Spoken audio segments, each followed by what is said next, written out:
ආයුබෝවන් කවුරු හරි මොන හරි කීවහම ඒකෙන් හිත රිදවගෙන ඒකට එකවර ප්‍රතිඋත්තර දෙන්නට යන ගතියක් අපේ තියෙනවා නේද? ඒ වෙලාවට එකවරම ප්‍රතිඋත්තර දෙන්න යන්නේ නැතිව ආවේගය සමනය කරගන්න ක්‍රමයක් දැනගන්න ඔබ කැමති ඇති නේද? එහෙනම් මෙන්න මේ වීඩියෝව ඔබ සඳහායි. අපේ කනට ඇහෙන සමහර දේවල් වලටයි අපට දකින්ට ලැබෙන සමහර දේවල් වලටයි නිකන් අපරාධි චිත්තාවේග හදාගෙන ඒවට එරෙහිව ප්‍රතිඋත්තර දෙන්නයි ප්‍රතික්‍රියා දක්වන්නයි අප තුල පෙළඹුමක් තියෙනවා.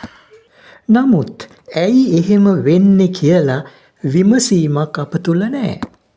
අපට හිතෙන්නේ ඇහෙන දේ නිසා අපේ හිතේ මැවෙන චිත්‍රය තමයි ඇත්ත කියලා. ඔය විදිහටම අපි දකින දේවල් නිසාත් අපේ හිතේ චිත්‍ර මැවෙනවා. හැබැයි අපි හිතන්නේ ඒ අපි මවා ගන්නා දේ ඇත්ත කියලා.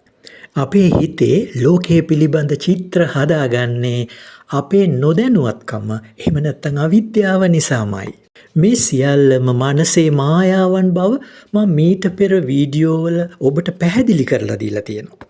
අපි කෙනෙකුගෙන් අපේක්ෂා කරන්නේ ප්‍රිය වචන, සුභාසිංසන අගය කිරීම, වර්ණනා කිරීම වගේ දේවල්. ඒවා අඩුවන විට එහෙම නැත්නම් නොලැබෙන විට ඒ වෙනුවට අප්‍රිය වචන, පහත් කිරීම, විවේචන වගේ දේවල් ඇහෙන්න පුළුවන්. අන්න ඒවට අපි කැමති නැති නිසා ඒවට එරෙහිව සිත ඇතුලේ නැගිටීමක් සිදු වෙනවා. මොකක්ද මේ සිත ඇතුලේ නැතිවන නැගිටීම? මේක තේරුම් ගන්න තව උදාහරණයක් ගැන බලමු. අපි හිතමු දරුවෙකුගේ උසස් විභාග ප්‍රතිඵල ලැබිලා තියෙනවා. ඒ බව ඔබට දැනගන්න ලැබුණා කියලා. අන්න ඒ වෙලාවේ ඔබගේ සිත තුළ මහා පිබිදීමක් නැගෙනව නේද? අන්න ඔය වගේම අපට ප්‍රිය නොවන, අපට මනාප නොවන යමක් ඇහුණාම, දුටුවාම මනසේ අපි විසින්ම හදාගන්නා යමක් නිසා ඇතුලෙන් මහා නැගිටීමක් ඇති වෙනවා. මෙය මහා වේගයක් විදිහට නැගිටීමක්. අන්න ඒක හරියට කම්පනයක් වගේ. මේ වෙලාවට හිතට ලොකු පීඩනයක් ඇති වෙනවා. ඉතින් ඒ පීඩනය අඩු කරගන්න ප්‍රතිකම්පනයක් එහෙම නැත්නම් ප්‍රතික්‍රියාවක් අප විසින්ම දක්වනවා. ෂණිකවම උත්තර දෙනවා. ෂණිකවම අපේ අදහස කියනවා. ෂණිකවම අපේ තියෙන ආවේගය පිට කරනවා. අන්න ඒ විදිහට අපි පිට කරන්නේ අප තුල නැගෙන විරෝධය. එහෙමත් නැත්නම් ප්‍රතිරෝධයයි. ඉතින් අපට නොගැලපෙන යමක් ඇහුණාම, නොගැලපෙන යමක් දුටුවාම අප තුල යම් නැගිටීමක් සිදු වෙනවා කියලා මා මීට පෙර සඳහන් කළා. අන්න ඒ නැගිටීම මං හඳුන්වන්නට කැමති මමත්වය, එහෙම නැත්නම් ඊගෝ එක ලෙස. ඔබ දන්නවද අනුශය වශයෙන් මෙතෙක් වෙලා යටපත්ව තිබුණු මමත්වය ෂණික වේගයක් ලෙස වහා නැගිටිනවා. මේ ෂණිකව නැගිටින මමත්වය අනුව මගේ පෞරුෂයට පහරක් වැදුණා. මම පහළට වැටුණා. මට අපහාසයක් වුණා. මට මදිපුංචිකමක් වුණා වගේ හැඟීම්, මිච්ඡා හැඟීම් පහළ වෙනවා. අන්න ඒ හැඟීම වසා ගැනීමට තමයි ප්‍රතිකම්පන ප්‍රතික්‍රියා සිදුවන්නේ. කවුරු හරි කියන දෙයක් ඇහුණාම, යම් සිදුවීමක් දැක්කහම මූලින්ම අපේ හිතේ යම් කල්පිත නිගමනයක් එනවා. විනිශ්චයක් හැදෙනවා. ඒ සමගම නැගිටින මමත්වය නිසා ෂණිකවම උත්තර දෙන්නට පෙළඹෙනවා. සමහර විට අපේ ප්‍රතිඋත්තරය රළු එකක්, නපුරු එකක් වීමට පවා ඉඩ තිබෙනවා. ඇතැම් විට දරුණු කායික ක්‍රියාවන් පවා සිදු කරන්නට ඉඩ තිබෙනවා. දැන් අපිට පැන නගින ප්‍රශ්නය නම් මේ ප්‍රතික්‍රියා දැක්වීම පාලනය කරන්න බැරිද කියන එක. සමහර පුද්ගලයෝ උත්පත්තියෙන්ම මේවා පාලනය කිරීමට හැකියාව තිබෙන අය. ඇත්තටම කෙනෙකු වචී සංවරය හා කාය සංවරය, ඒ කියන්නේ ශීලය දියුණු කරගන්නවා නම් ඔහුට පුරුදු වීමෙන් මෙන්න මේ ප්‍රතිකම්පනය පිටවීම පාලනය කරගන්න පුළුවන්.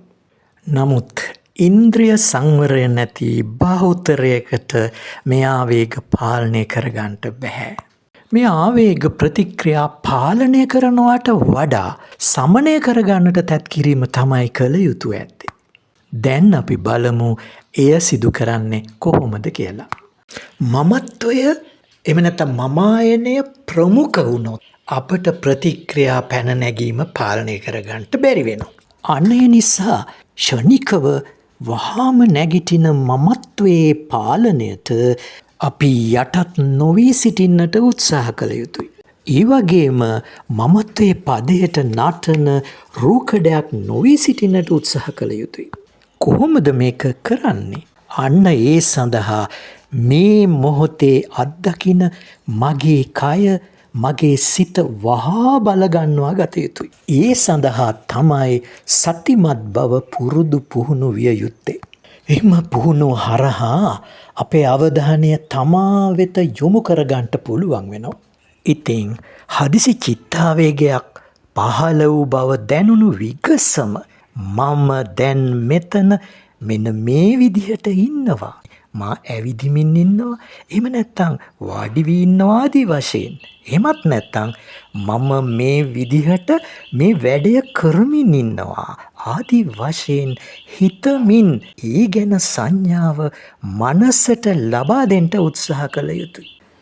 මේ විදිහට මමත්වයට ආදේශකයක් ලෙස මේ මොහොතේ අපි අත්විඳින මම කෙරෙහි අවධානය යොමු කරගත හැකි වුවොත් ඒ සමගම අපේ චිත්ත ආවේගයට දැක්විය යුතුයි කියලා අර නැගුණු ප්‍රතික්‍රියා තත්ත්වය යටපත් වී යනවා. සිතේ සාමය යලිත් උදා වෙනවා. මෙම ක්‍රමය ඉතාමත් සාර්ථක ක්‍රමයක් ලෙස හඳුනා දිය හැකි. ඔබත් මෙම ක්‍රමය උත්සාහ කර බලන්න. ඔබ හැමට තෙරුවන් සරණයි.